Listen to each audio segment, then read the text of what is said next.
Hey everyone, welcome back. It's Gina, and today I am going to be preparing to begin the 100-day project, which is tomorrow, the 18th of February. Okay, so what I decided this year was to make a specific book to do the project in, because I had so many things that I wanted to work on personally for the project, and I didn't want to just work on those things. So what I finally decided to do was just create. So it's going to be 100 days of creating, which is cool because I have not been creating as often as I would like. It's like I think about it all the time. I just don't do it, either because I'm too tired or because I have too many things to do, and it's tough. It's been tough. So I pulled out some papers that I had done some prints on and just spread some paint on because I wanted to use it for collage papers, or I was just experimenting. And some of them is just, when you paint and then you have the excess paint on your scrap page. So I decided that I would do that, and I wanted to make a book because I didn't want to have them on separate cards or separate pieces of paper this time. So I'm using a book. I don't know if in the future, depending on how they turn out, I might use the book in future pieces, maybe, or maybe I'll just use it as inspiration. I thought because it's going to be an everyday thing and I'm going to try to do it every day, I wanted it to be a bit small and I wanted it to be squarish because I always work on rectangular pieces, and I feel like I might like working in a square base, I think it might be more fun. I don't know. So I'm going to try that. I'm really excited. See, I even used an old calendar pages and, just to make some marks and get some paint down. And these were me experimenting, these pieces here. I think I used spray food coloring. It was it's food coloring. And I was trying out some stuff, but making marks. And sometimes I do that when I want to create, but I don't want to sit at my desk, or I want to create and I don't have anything fixed. So I just, do stuff on several sheets of paper, just any kind of mark making. So some of my pages, only one side has paint. So I'm just going to go through all my papers now and add some marks on those pages that are blank. I didn't want to have any blank pages to start with. And yeah, let's see how it goes. So I'm just going through, I'm using some stencils, I'm using my sponge, and I'm just making marks on those white pages. So tell me, are any of you going to be doing the 100-day project? 100 days sounds like a really long time, but it passes by very quickly. Even if you skip days, by the time you blink, it's like you reach day 50. It's like, oh my gosh, and then it's done. So let me know if any of you all are doing it, whether it's, if you're doing it for an art project, or it could be anything else. For example, I recently started journaling with my sister because both of us wanted to continue journaling, but to be more consistent with it. So we're doing it till April. I think we started mid-January. And we're doing it till April because we want to make it a habit. And of course, if we miss a day, there's a consequence. So that's been interesting, and it's been very motivating because, we don't want to have the consequence. So it's been fun in that regard, where you're just, oh my gosh, I need to journal. Yeah. Because sometimes I'm really tired. But anyway, and that's been cool. So your 100-day project could be 100 days of journaling. And as I told a friend of mine, journaling doesn't have to be you write a whole page of stuff, feelings, emotions, or desires or anything. It could just be one line. It could be just you stick something in your book and write the date. That's your journaling. At least that's what it is. And sometimes for me, it's not writing words. It's art journaling. So because of that, I actually got back into creating. So thank you, God, for that. Thank you for the inspiration from my sister and for her willingness to do this challenge with me. But yeah, what is your, if you decided and if you're still thinking about it, because I was thinking about it for quite a while, what are you planning to do? And if not, that's fine too. Some people, you just don't need it, and that's really cool. So let me know if you're doing it and, if you want to share and if you would like to share what your 100-day project will be. That's cool. For somebody, it might be getting to work on time. I'm going to make a greater effort for 100 days to get to work on time or to complete assignments or, it could be anything. It could be anything. To pray every day for 100 days. It could be anything. So let me know what you've decided to do and how that works out. So as you can see, I'm still adding some stuff on my pages. So I'll let you watch that.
I've gathered all my stuff now. I put them in specific sections, categories. The darks, the lights, the blues. I realized when I was looking for paper that I actually have a lot of blue pages. And it also made me realize that I need to make certain colors, more of certain colors. Or make certain colors because I just didn't have any. So that's cool. It's been cool. So I'll work on those. So right now, I am trying to figure out how many pages to put in my signature because I'm going to make several signatures and I want it to last for the 100 days. Yeah? And I want it to be exactly 100. I decided that one side of a page would be day one, the other side will be day 2, and so on. So my mental math is not the best as it should be. So it took me a little while to figure it out, but eventually I did.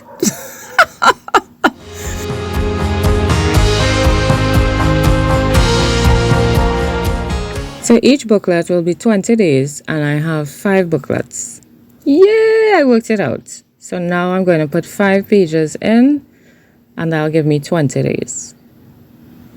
Nice.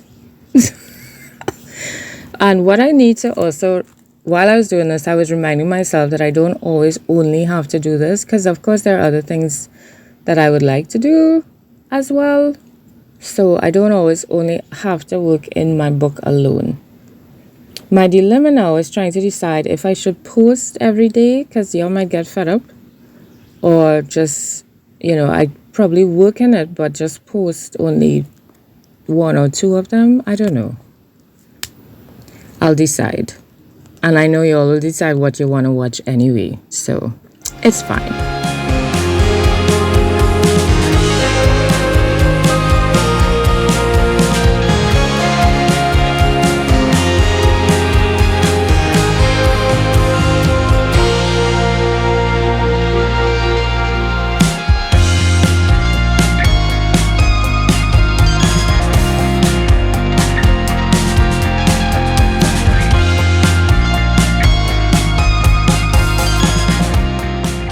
So coming down to the end here, while I was making my stacks, I realized that I have an odd number.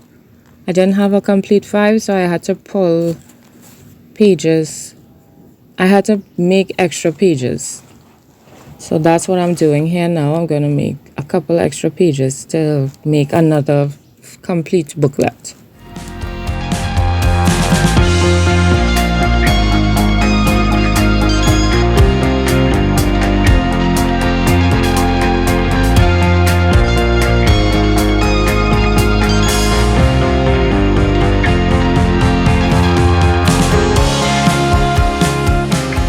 And now I'm just going to decorate the insides because I don't want them plain. Now this one isn't plain because, you know, there's like a pattern already on it.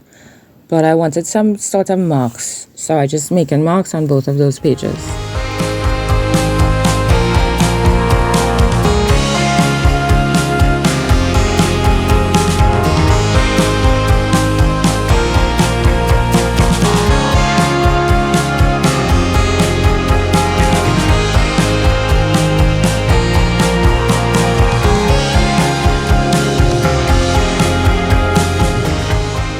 So I have all my little booklets / signatures. I ended up with 7, which is fine.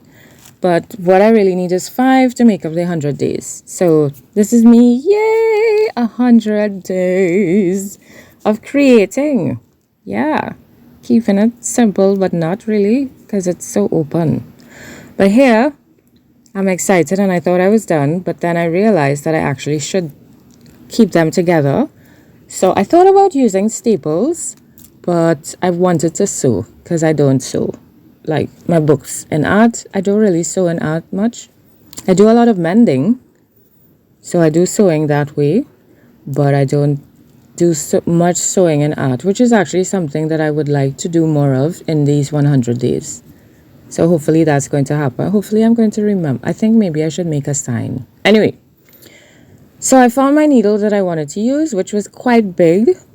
I was like, wow, this is super thick. It's really thick. But anyway, I'm using crochet thread to bind my pages together. And I'm going to use, I believe, what is called a pamphlet stitch, where you go through the middle, through one end, then the other, and then back through the middle. I messed up the first one. Well, I wouldn't say I messed it up, but I ended up going over it twice because I went through the wrong holes. And eventually I figured it out. On the second signature, I figured it out. And I didn't use the awl, honestly, because it's in a different container and I couldn't find it at the time. But I use the needle to make my holes because it's just 5 pages. And the needle is very strong and very thick. So here I'm confused. I'm like, we're supposed to end up back in the middle. So I went back out and then I was like, what am I doing? Which hole am I supposed to put it in? I can't go through there again. And then like here I could have tied it, but I know that it's supposed to come back in the same hole. So I said, okay, let's try and even it out. We went over there twice. Let's go over here twice and just come back and tie it. I was like, well, you are extra. You are reinforced, you know, doubly. And that's fine. You're just going to hold together even better than the others. And oh my goodness. Yeah. So eventually I figured it out. I also realized that I didn't need to triple the length of the string. I just doubled it for the endings because it was just wasting. But obviously it wouldn't waste. I am going to use it on a couple of my pages. So fun times! So I'm just going to go through all the the signatures, and tie them all together. And honestly, it was only after I finished binding them that I realized that we usually bind the signatures to the cover. So I was thinking, how am I going to get it attached to my cover? Because I already bound it. Do I sew the binding to the cover when I'm ready? But then I remembered that sometimes we tie in our signatures using some sort of string or elastic. So I was like, whew, crisis averted. I could just use that and just tie it into the cover instead. That's fine. It's okay. So that's what I'm going to do. Yeah. Fun times. Fun times.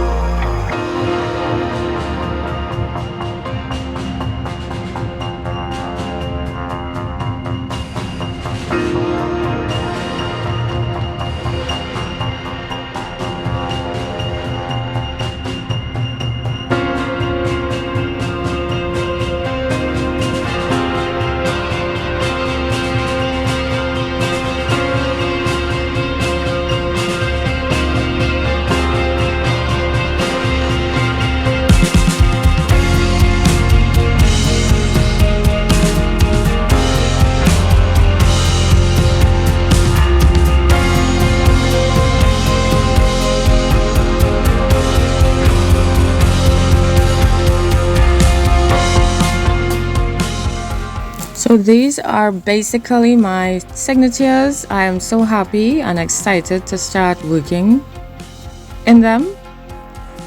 And yeah, that's what it is.